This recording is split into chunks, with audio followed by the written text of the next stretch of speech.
Assalamualaikum warahmatullahi wabarakatuh. Pada hari ini, kita akan mengulang kaji mata pelajaran sirah dengan tajuk Penyusuan Nabi Muhammad sallallahu alaihi wasallam. Dalam tajuk ini, apa yang penting adalah pertama, kita akan belajar adakah Nabi itu sebelum disusukan oleh ibu susuan, adakah Nabi disusukan oleh ibunya? Yang kedua, berapa orang ibu susuan Nabi? Dalam tajuk ni juga, apa yang penting adalah berapa lama ibu susuan Nabi menyusukan baginda. Yang keempat, kenapa Nabi diserahkan kepada ibu susuan? Dan yang terakhir sekali, apakah peristiwa penting yang berlaku semasa penyusuan Nabi? Ini semua adalah apa yang kita pelajari dalam tajuk ini. Baiklah, bagi persoalan yang pertama iaitu, adakah Nabi disusukan oleh ibunya? Okey, kalau kita tengok, jawapannya adalah, ya, betul. Nabi memang disusukan oleh ibunya, tetapi hanya selama 3 hari. Ini bermaksud sebelum Nabi diserahkan kepada ibu susuan, Nabi telah disusukan oleh ibu kandungnya sendiri. Seterusnya, soalan yang kedua. Berapa orang ibu susuan Nabi? Jawapannya adalah 2 orang, iaitu Suwaibah Islamiyah dan Halimatun Sa'diyah. Selain itu, apa yang penting dalam tajuk ini ialah kita kena tahu berapa lama ibu susuan Nabi ni menyusukan baginda. Kita tengok yang pertama, Suwaibah Islamiyah hanya menyusukan baginda selama beberapa hari sahaja. Yang kedua, Halimatun Sa'diyah. Halimatun Sa'diyah adalah ibu susuan yang paling lama menyusukan Nabi, iaitu selama 2 tahun. Mesti kita tertanya-tanya, kenapa Nabi diserahkan kepada ibu susuan?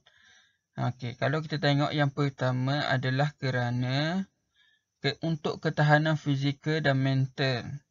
Yang kedua, memang tradisi orang Arab menyerahkan anak yang baru lahir kepada ibu susuan. Dan yang ketiga adalah untuk kesihatan baginda.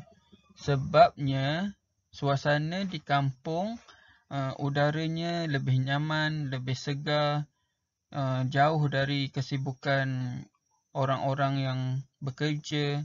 Jadi semua ni akan memberikan kesihatan tubuh badan kepada baginda.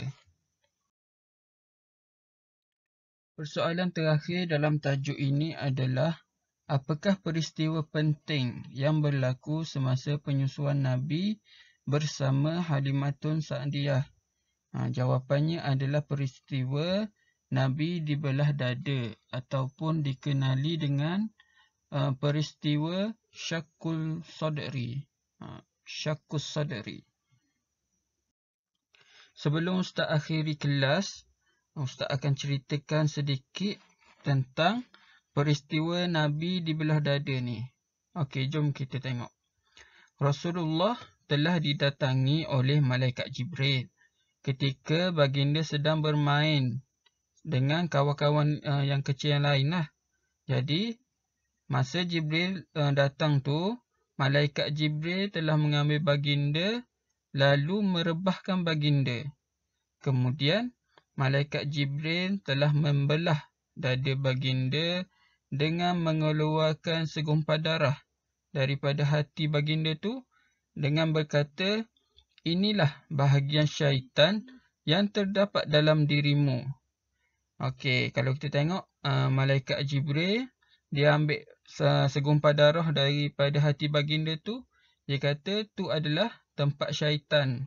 Jadi, setelah selesai, kemudian Jibril menyucikan hati baginda tu di dalam sebuah bekas yang diperbuat daripada emas dengan menggunakan air Zam-Zam. Setelah tu, malaikat Jibril menjahitnya kembali dan mengembalikan baginda ke tempat Nabi bermain tadi. Setelah itu, budak-budak ataupun kawan-kawan Nabi tadi yang bermain bersama baginda, dia pergi mengadu kepada ibu susuan Nabi, Halimatun Sa'diyah, dengan mengatakan bahawa Muhammad telah dibunuh. Sebenarnya tak dibunuh, tapi didatangi oleh malaikat. Kemudian orang ramai menyambut baginda sallallahu alaihi wasallam dalam keadaan pucat kerana baginda masih dalam keadaan takutan. Nabi berasa takut apabila didatangi oleh malaikat dan dibelah dadanya tu. Pernah sahabat Nabi yang melihat apabila baginda telah besar, pernah daripada sahabat Nabi tu telah melihat kesan jahitan tersebut pada dada baginda. Maknanya peristiwa belah dada ni memang betul-betul berlaku dan dada Nabi tu memang betul-betul dibelah oleh malaikat tu dan dijahit kembali. Untuk apa dibelah? Untuk menyucikan hati baginda. Sebagai persediaan akan datang ni, Nabi akan menjadi seorang utusan Allah. Jadi hatinya mestilah bersih, suci daripada sebarang kotoran ataupun gangguan daripada syaitan. Baiklah. Setakat tu je untuk hari ini ulang kaji kita pada tajuk penyusuan Nabi. Ustaz harap semua pelajar dapat ingat apa perkara-perkara penting dalam tajuk ni dan cuba baca, cuba tengok video ni. Ustaz berharap semua pelajar akan lebih mudah memahami tajuk ni, insya-Allah. Jadi Ustaz akhiri kelas kita pada hari ini dengan ucapan wabillahi taufiq wal hidayah. Wassalamualaikum warahmatullahi wabarakatuh.